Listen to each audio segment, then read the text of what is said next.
कोलकाता पहुंचने के बाद प्रधानमंत्री सीधे नेताजी के घर पहुंचे और उनसे जुड़ी धरोहरों को करीब से देखा।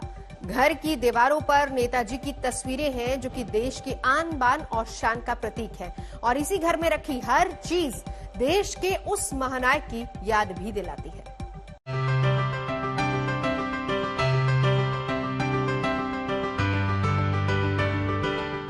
आजाद हिंदुस्तान की कल्पना का ये केंद्र बिंदु है।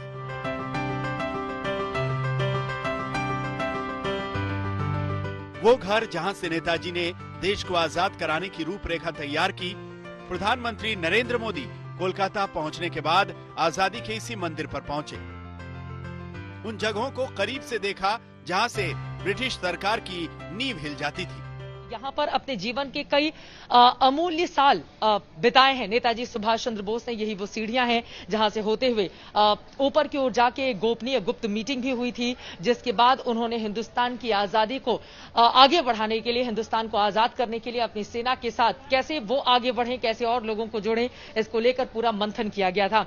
आपको बताते चले कि आगे बहुत सारी तस्वीरें नेताजी सुभाष चंद्र बोस की संजो कर रखी गई है। मैं चाहूंगी कि सत्या हमारे कैमरा पर्सन जरा इस तरफ आए और उसके जरिए हम आपको बताएंगे कि दरअसल इस जगह का महत्व आखिर कितना ज्यादा बढ़ जाता है। यहां पर आप देखेंगे शिशिर कुमार बोस जो उन्हें इस जगह पर लेकर आए थे, यहां पर मीटिंग हुई थी और यहां पर नेताजी की तमाम तस्वीरों को, जिसमें आप देख पा रहे हैं ये अलग अलग तस्वीरें हैं जिनको संजोकर यहां पर रखा गया है। हालांकि इसमें शिशिर बोस की तस्वीरें ज्यादा हैं, लेकिन यही वो जगह रही जहां से नेताजी सुभाष चंद्र बोस ने आगे की रणनीति को लेकर पूरी प्लानिंग तैयार की। पीएम मोदी करीब 15 मिनट तक नेताजी के घर पर रहे, जहां नेताजी से जुड़ी धरोहरों को करीब से देखा। घर की दीवारों पर नेताजी की तस्वीरें हैं जो देश की आन बान शान की प्रतीक हैं। हर वो चीज बड़ी बारीकी से देखा जो देश के इस महानायक की याद दिलाती है। नेताजी सुभाष चंद्र बोस की यही वो ऐतिहासिक नीले रंग की कार है जिस पर सवार होकर यहां पर शिशिर बोस के साथ वो निकले थे। आपको बता दें कि ब्रिटिश आर्मी की उन पर नजर थी, क्योंकि आजाद हिंद फौज जिस आक्रामक तरीके से आगे बढ़ रही थी उसको लेकर अंग्रेज घबरा गए थे और इस घर में नेताजी को रखा गया था। चारों तरफ यहां पर ब्रिटिश आर्मी का पहरा था ताकि नेताजी यहां से निकल नहीं पाए, लेकिन नेताजी सुभाष चंद्र बोस ने भी ठान कर रखा हुआ था।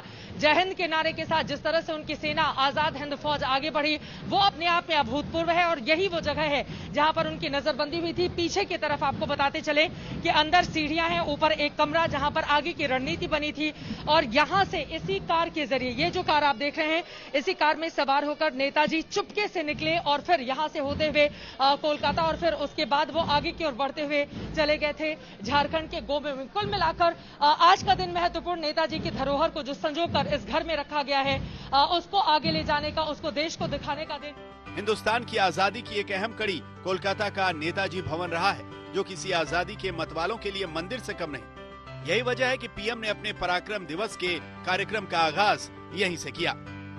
प्रधानमंत्री नरेंद्र मोदी का नेताजी सुभाष चंद्र बोस, ये जो भवन है, यहाँ का कार्यक्रम संपन्न हो गया है और पीएम अब बाहर आ रहे हैं। देखिए अंदर पूरे माहौल का जायजा लिया, हाथ हिलाकर सभी का अभिवादन करते हुए यहाँ पर प्रधानमंत्री नरेंद्र मोदी आपको दिखाई दे रहे हैं और जो उनके पौत्र हैं उनको हाथ जोड़कर, चूंकि पूरे इस भवन के बारे में उन्होंने ही जानकारी दी है, स्वागता बोस ने हाथ जोड़कर सभी का अभिवादन करते हुए, और सीके बोस जो कि उनके पौत्र हैं वो भी बाहर मौजूद हैं। प्रधानमंत्री नरेंद्र मोदी यहाँ पर देखिए अब आगे की ओर आ गए हैं प्रधानमंत्री नरेंद्र मोदी और यहाँ पर आके जितने भी लोग यहाँ पर खड़े हुए हैं उन सभी का अभिवादन स्वीकार करते हुए नरेंद्र मोदी का यही जेस्चर है जिसके लिए वो जाने जाते हैं और यकीनन ये तस्वीरें अपने आप में बेहद खास हो जाती हैं। हाथ हिलाकर जितने भी लोग यहाँ पर मौजूद हैं जो प्रधानमंत्री की एक झलक पा लेना चाहते थे, उनको देखते हुए प्रधानमंत्री नरेंद्र मोदी इन तस्वीरों में आपको दिखाई दिया और अब वापस लौटकर अपनी जगह पर जाकर बैठते हुए प्रधानमंत्री, यकीनन आज की ये तस्वीर अपने आप में कहीं ज्यादा खास हो जाती है। प्रधानमंत्री नरेंद्र मोदी का यहाँ का जो तकरीबन 15 मिनट का कार्यक्रम था वो कार्यक्रम खत्म हो गया और अब अपनी गाड़ी में बैठने की ठीक पहले हाथ हिलाकर सभी का अभिवादन स्वीकार करते हुए और अब यहां से निकलते हुए प्रधानमंत्री नरेंद्र मोदी इन तस्वीरों के जरिए, ये तस्वीरें अपने आप में बेहद महत्वपूर्ण और यकीनन काफी ज्यादा खास हो जाती हैं। प्रधानमंत्री नरेंद्र मोदी का ये कार्यक्रम खत्म होता हुआ और अब यहां से उनका काफिला सीधे नेशनल लाइब्रेरी की ओर रुख करेगा, जहां पर प्रधानमंत्री नरेंद्र मोदी रुकेंगे। वहां पर नेताजी सुभाष चंद्र बोस से जुड़ी हुई जो किताबों का संग्रह है उसका मुआयना करेंगे, उसके बारे में जानकारी लेंगे और फिर विक्टोरिया मेमोरियल जहां पर भव्य कार्यक्रम होना है प्रधानमंत्री का, नेताजी भवन के बाद पीएम मोदी का काफिला नेशनल लाइब्रेरी के लिए रवाना हुआ, जहां आज के कार्यक्रम की खास तैयारी की गई थी। पीएम के स्वागत के लिए लोग खड़े थे, जिनसे पीएम ने मुलाकात की और बातचीत की। उसके बाद पीएम लाइब्रेरी के अंदर गए, जहां पीएम मोदी ने नेताजी को श्रद्धांजलि अर्पित की और सिर झुकाकर नमन किया।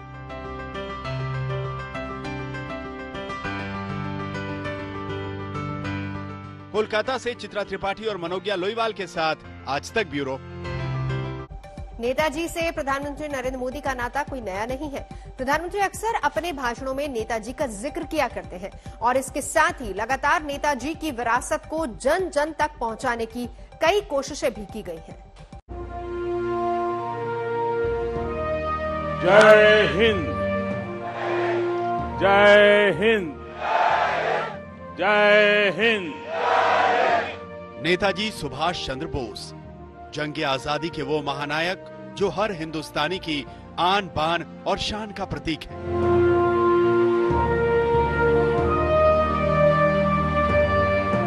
जिनके नाम पर हर देशवासी नाज करता है और जिसका जिक्र आते ही देश के हर शख्स की जुबान पर जय हिंद का जय घोष गूंज उठता है। जय हिंद, जय हिंद, जय हिंद। देशभक्ति का यही सुर पीएम मोदी के दिल में भी बसा हुआ है। यही वजह है कि सुभाष चंद्र बोस के सम्मान और उनकी विरासत को आगे ले जाने का कोई भी मौका प्रधानमंत्री नरेंद्र मोदी कभी भी नहीं चूकते। सुभाष चंद्र बोस से जुड़ी कोई भी तारीख हो या यादें, पीएम मोदी नेताजी के सम्मान में नमन करना नहीं भूलते। ये वही लाल किला है जहां पर विक्ट्री परेड का सपना नेताजी सुभाष चंद्र बोस ने 75 वर्ष पूर्व देखा। आजाद हिंद सरकार के पहले प्रधानमंत्री के रूप में शपथ लेते हुए नेताजी ने ऐलान किया था कि इसी लाल किले पर एक दिन पूरी शान से तिरंगा लहराया जाएगा। प्रधानमंत्री मोदी के मन में सुभाष चंद्र बोस के प्रति सम्मान में भले ही कुछ लोग राजनीतिक मायने और नफा नुकसान तलाशते हों, लेकिन उन्होंने कभी भी ऐसी बातों की परवाह नहीं की और राष्ट्र सेवा के सुभाष चंद्र बोस के लक्ष्य को ध्यान में रखकर कदम कदम आगे बढ़ाते रहे।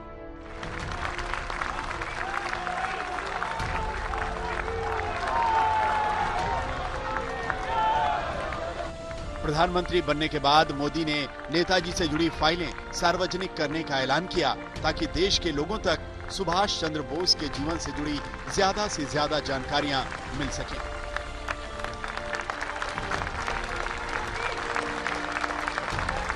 कि आज ही के दिन नेताजी यहां आए थे, उनका स्मरण करते हुए अपना मोबाइल फोन बाहर निकालिए, सभी अपने मोबाइल की फ्लैश लाइट चालू कीजिए और एक साथ सबके मोबाइल की फ्लैश लाइट चालू कीजिए और नेताजी को सम्मान दीजिए। और इसके बाद उन्होंने लाल किले से सुभाष चंद्र बोस के नाम से संग्रहालय शुरू कराया। ऐसा नहीं कि सुभाष चंद्र बोस की विरासत को सहेजने और उसे जन जन तक पहुंचाने की कोशिश नरेंद्र मोदी ने प्रधानमंत्री बनने के बाद शुरू की। ये तस्वीरें मई 2014 की, जब मोदी बतौर पीएम उम्मीदवार वाराणसी में एक रैली करने जा रहे थे। यहाँ उन्होंने मंच पर सुभाष चंद्र बोस के ड्राइवर और आजाद हिंद फौज के कर्नल रहे निजामुद्दीन के पांव छूकर सभी को चौंका दिया था।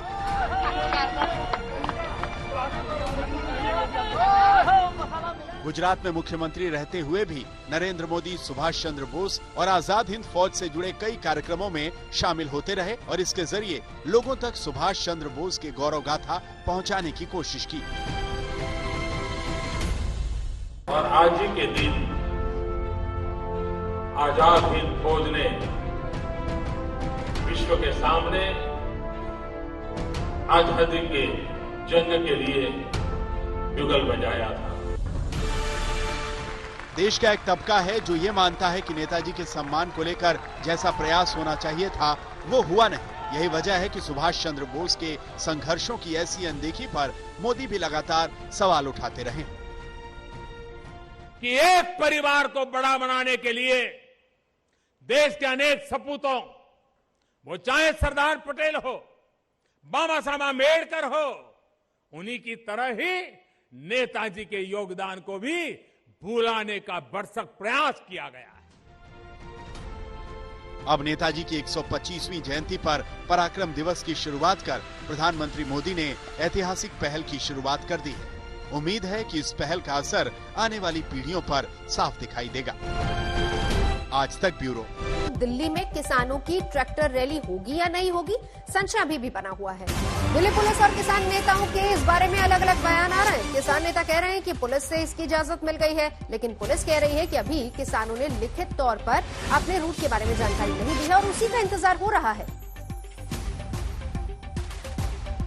तो ट्रैक्टर रैली, हालांकि कई राउंड की बातचीत हुई है, किसानों ने अपनी तरफ से रूट दिया है। वैकल्पिक रूट का प्रस्ताव पुलिस की तरफ से रखा गया था, जिसे किसानों ने सिरे से खारिज कर दिया था। कल एक बार फिर से पुलिस और किसान के नेता आपस में बैठे, जिसके बाद खबर यह आई कि बात बन गई है, ट्रैक्टर रैली की मंजूरी मिल गई है। हालांकि दोनों के बयानों को अगर देखें तो विरोधाभासी है।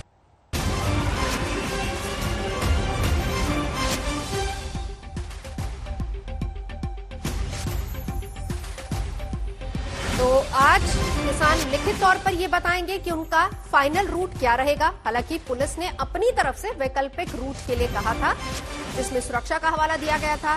किसानों ने अपनी तरफ से कुछ पॉइंटर्स बताए थे, जिसमें यह कहा था कि पहली बात ट्रैक्टर पर किसानों के झंडे के साथ साथ तिरंगा भी होगा, और उन्होंने कहा था कि हक किसानों का बनता है कि वो रैली निकाले, और राजपथ पर जब रैली खत्म हो जाएगी उसके बाद किसानों की ट्रैक्टर रैली शुरू होगी। किसी तरह का कोई डिस्टर्बेंस नहीं होगा, ये भी किसानों ने कहा था। लेकिन लिखित रूट आज बताएंगे किसान पुलिस को।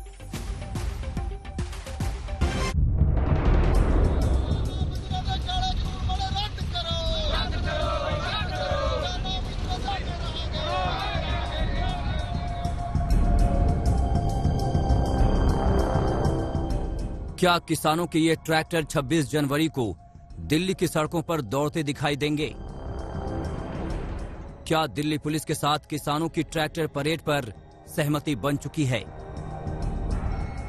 ये वो सवाल हैं जिसका जवाब शनिवार को तब ढूंढा जा रहा था जब किसान संगठनों और दिल्ली पुलिस के अधिकारियों के बीच अहम बातचीत हो रही थी। मुद्दा था 26 जनवरी को दिल्ली में होने वाली ट्रैक्टर परेड का। देर शाम किसान नेताओं ने दावा किया कि सहमति बन चुकी है और 26 जनवरी को किसान दिल्ली की सड़कों पर ट्रैक्टर दौड़ाते दिखाई देंगे। 5 राउंड बात के बाद ये सारी बातें कबूल हो गई हैं। 26 तारीख को गणतंत्र दिवस पे गण की प्रतिष्ठा बनाने के लिए, क्योंकि तंत्र था जो गण के ऊपर बैठ गया था, गण की प्रतिष्ठा को बनाने के लिए किसान गणतंत्र दिवस परेड करेगा इस देश में पहली बार। हमारा जो था कि आप बैरिकेड हटाओ, दिल्ली के भीतर घुसेंगे। पुलिस प्रशासन ने वो मांग मान ली है। ये लोगों की एक जीत है। ये डेमोक्रेसी को नए सिरे से डिफाइन किया जाएगा। फर्स्ट टाइम होगा इंडिया की हिस्ट्री में कि रिपब्लिक डे के दिन एक बड़ी गैदरिंग होगी, और ये वर्ल्ड हिस्ट्री में भी एक नया चैप्टर लिखने जा रहे हैं। दुनिया में और देश में अपने किस्म का पहला ये मार्च होगा। इसको दुनिया देखेगी इसको कि हिंदुस्तान का किसान की स्ट्रेंथ क्या है। संयुक्त किसान मोर्चा के दावों के बावजूद दिल्ली पुलिस देर रात तक कहती रही कि किसान नेताओं ने अभी तक उन्हें किसी रूट की जानकारी नहीं दी है। वैसे किसान 26 जनवरी की ट्रैक्टर परेड के लिए पूरी तरह से तैयारियों में जुटे हुए हैं। पहले आपको गाजीपुर बॉर्डर ले चलते हैं, जहां ट्रैक्टरों की तादाद बढ़ती ही जा रही है। ट्रैक्टरों पर झंडे लहरा रहे हैं और अपील की जा रही है कि 26 जनवरी को सभी मिलकर दिल्ली की ओर कूच करें। किसान 26 की परेड करेगा, इस साइन बोर्ड के साथ पश्चिमी उत्तर प्रदेश के शामली, मुजफ्फरनगर और अलग अलग शहरों कस्बों से तमाम किसान अपने ट्रैक्टर ट्रॉली के जरिए यहां पर पहुंच रहे हैं। आप देख सकते हैं कि इस तरह से 26 जनवरी से ठीक पहले इनकी संख्या वक्त के साथ बढ़ती जा रही है। लिंक रोड तक जो ट्रैक्टर्स हैं उनका सिलसिला, उनकी लाइनें लग गई हैं। और जो ट्रैक्टर्स हैं वो दो तरह के हैं, कुछ ऐसे हैं जिन पर तिरंगा झंडा और किसान यूनियन का झंडा लगा हुआ है, साथ ही साथ कई ऐसे ट्रैक्टर्स हैं जहां पर म्यूजिक सिस्टम लगाया गया है और वो मॉडिफाइड तरीके से यहां पर रखे गए हैं। किसान का साफ तौर पर कहना है कि वह प्रदर्शन करेगा और जिस तरह से अलग अलग मंचों से कहा जा रहा है कि मुट्ठी भर किसान मौजूद हैं, लिहाजा इसी के जरिए ये दिखाने की कोशिश की जा रही है। दिल्ली सीमा पर डटे किसानों के अलावा पंजाब, हरियाणा और यूपी के अलग अलग इलाकों में भी किसान 26 जनवरी के ट्रैक्टर परेड के लिए जुट गए हैं। अलीगढ़ में शनिवार को किसानों ने 26 जनवरी की ट्रैक्टर परेड में शामिल होने के लिए रिहर्सल की। कई किसान तो ट्रैक्टर ट्रॉली लेकर दिल्ली रवाना भी होने लगे, लेकिन पुलिस प्रशासन की ओर से उन्हें रास्ते में रोक दिया गया।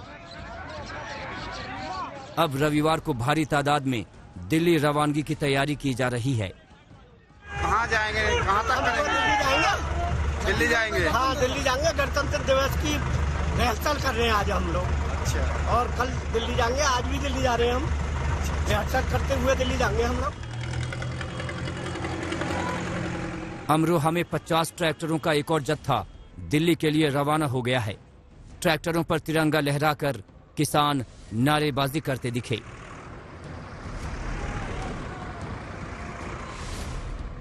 हरियाणा के फतेहाबाद में अधिकारियों ने मीटिंग के दौरान किसानों से भावुक अंदाज में अपील की कि गणतंत्र दिवस किसी पार्टी का कार्यक्रम नहीं है और इस दिन किसी विरोध कार्यक्रम का आयोजन न किया जाए। हालांकि किसान अपनी मांग पर अड़े हुए हैं। हमारी लड़ाई, हमारा आंदोलन उन नेताओं के खिलाफ है जो इस कुर्सी पर बैठकर दुरुपयोग कर रहे हैं, इस कुर्सी का शासन के नशे में, उनके खिलाफ है। प्रशासन के खिलाफ बिल्कुल नहीं है। हम पूर्ण सहयोग। पंजाब के बरनाला में भी तैयारियों की ये तस्वीरें किसानों के इरादों को दिखा रही हैं। शनिवार को ट्रैक्टरों का काफिला दिल्ली के लिए रवाना हुआ। किसान नेताओं ने साफ कहा कि सरकार किसान विरोधी है और उसके खिलाफ किसानों का संघर्ष हक मिलने तक जारी रहेगा। हजारों की तादाद में दिल्ली के लिए कूच कर रहे किसान दिल्ली की सीमा पर चल रहे आंदोलन में बेशक जोश बढ़ा रहे हों, लेकिन गणतंत्र दिवस पर सुरक्षा एजेंसियों के लिए भी ये किसी बड़े इम्तिहान से कम नहीं होगा। बरनाला से राजेश कुमार, अमरोहा से बीएस आर्या, फतेहाबाद से बजरंग मीणा और दिल्ली से राम किंकर सिंह के साथ आज तक ब्यूरो। और अब खबर लालू यादव की सेहत से जुड़ी, क्योंकि सेहत बिगड़ने के बाद उनको अब दिल्ली के एम्स में शिफ्ट कर दिया गया। चारा घोटाला केस में दोषी लालू यादव निमोनिया की शिकायत के बाद उनको रांची के रिम्स में भर्ती करवाया गया था, लेकिन फिर एयर एम्बुलेंस के जरिए दिल्ली लाया गया।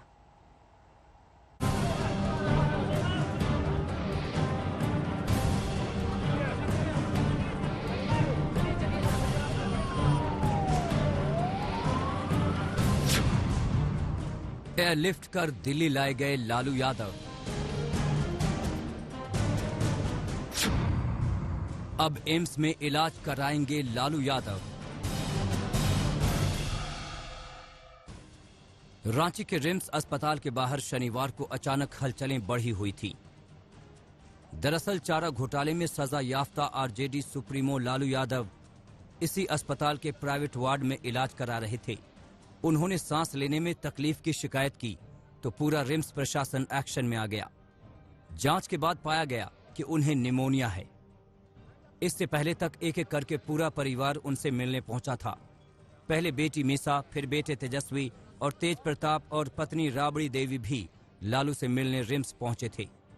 तेजस्वी ने तभी कह दिया था कि उनके पिता की हालत ठीक नहीं है। लोगों की चिंता जो है काफी बढ़ गई और पूरे चेहरे पे भी जो है सूजन जो है वो आप लोगों ने भी देखा होगा जब वो टेस्ट निकले। जब हम पिछले बार गाँव के बाद जब हम आए थे भारी गिरावट नजर आई और भी टेस्ट वगैरह होने लगे और डॉक्टर जैसा सलाह देंगे वैसा करें। शनिवार की सुबह भी लालू की तबीयत नासाज थी। परिवार तो साथ था ही, वार्ड के बाहर भी सुबह से ही लालू के चाहने वालों की भीड़ जुटती जा रही थी। आखिरकार लालू को दिल्ली के एम्स में रेफर करने का फैसला किया गया। हम बोर्ड में फैसला लिया कि उनको भेजा जाए बाहर। भेजा जाएगा जी। ठीक है, कहाँ दिल्ली भेजा जाएगा? हायर सेंटर में भेजा जाएगा। हायर सेंटर दिल्ली भी है। एम्स भेजा जाएगा? कहाँ भेजा जाएगा जी, सर? एम्स भेजा जाएगा। फैसले के फौरन बाद इस एम्बुलेंस में लालू को कार्यकर्ताओं के हुजूम के बीच से एयरपोर्ट ले जाया गया। बीमारी के बावजूद वो कार्यकर्ताओं का अभिवादन करना नहीं भूले। आरजेडी चीफ लालू यादव को आखिरकार उनके गिरते स्वास्थ्य को देखते हुए एम्स रेफर कर दिया गया, लेकिन बीमार होने के बावजूद उनके चिर परिचित अंदाज में कोई बदलाव नहीं दिखा। उन्हें सी ऑफ करने मीलों मील दूर से पहुंचे उनके कार्यकर्ता और पार्टी के नेता ने जब उनका अभिवादन हाथ हिलाकर किया तो उसे स्वीकार करते हुए उन्होंने भी जाते वक्त हाथ हिलाया, जिससे कार्यकर्ताओं के चेहरे पे खुशी छलक उठी।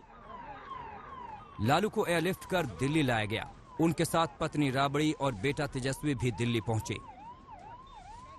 8 डॉक्टर्स का जो मेडिकल बोर्ड पे थे रिम्स, उनका यही कहना था कि लालू प्रसाद यादव की जो हालत है लंग इन्फेक्शन के लिए, उनका जो ट्रीटमेंट चल रहा था वो लंग इन्फेक्शन के लिए चल रहा था। डॉक्टर्स का रिम्स में ये कहना था कि उनको एक बेहतरीन अस्पताल की जरूरत है, जिसकी वजह से एम्स का नाम सामने आया। फैमिली मेंबर्स और डॉक्टर्स ने फिर मिल के ये डिसाइड किया कि उनको रांची से दिल्ली लेके आया जाएगा। एम्स के डॉक्टर्स का कहना है कि लालू प्रसाद यादव को वीआईपी ट्रीटमेंट दिया जाएगा और वो पूरी तरीके से सक्षम है और तैयार है लालू प्रसाद यादव का ट्रीटमेंट करने के लिए। दिल्ली और रांची से सत्यजीत कुमार के साथ आज तक ब्यूरो। चलेंगे सीधा सुशांत मेरे सहयोगी इस वक्त जुड़ चुके हैं एम्स के बाहर से। सुशांत, अभी क्या खबर मिल पा रही है वहां से?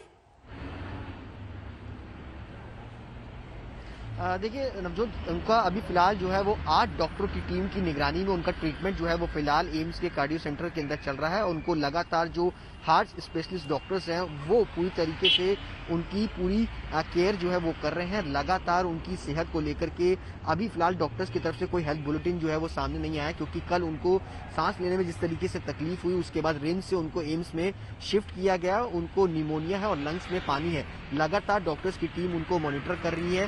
उनको सीसीयू के अंदर जो है वो रखा गया है ताकि उनका पूरा मॉनिटर जो है वो किया जा सके, ताकि उनकी सेहत में किस तरीके, क्योंकि लंग्स में पानी आने से निमोनिया जो है वो काफी ज्यादा बढ़ा हुआ है। ऐसे में डॉक्टर्स की टीम लगातार ये कोशिश कर रही है कि किस तरीके से इस पानी को कम किया जाए और निमोनिया को जो है वो कम किया जा सके। ये पूरी कवायद जो है वो डॉक्टर्स की तरफ से की गई है। हालांकि अभी तक हेल्थ बुलेटिन जो है वो सामने नहीं आया।